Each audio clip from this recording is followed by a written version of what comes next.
60-vote threshold having been achieved, the bill is passed.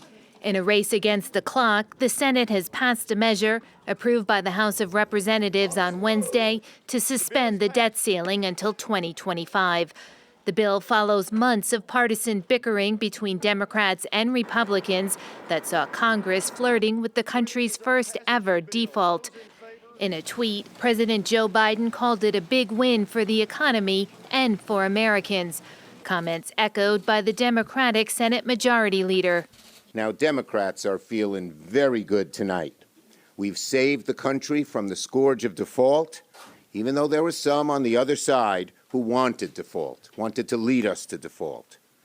We may be a little tired, but we did it. So we're very, very happy. A victory, but not without concessions.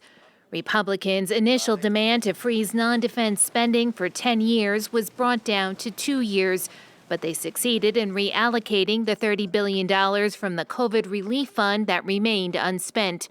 Democrats managed to secure the $80 billion needed to beef up the Internal Revenue Service in order to enforce taxes on the wealthiest Americans.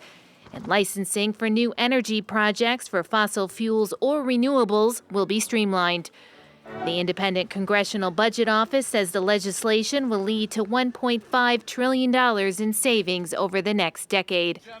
While the most conservative Republicans and most liberal Democrats are unhappy with the bill, there were enough centrist members of Congress to get the deal across the finish line. It now heads to the White House, where Biden has said he will sign it as soon as possible.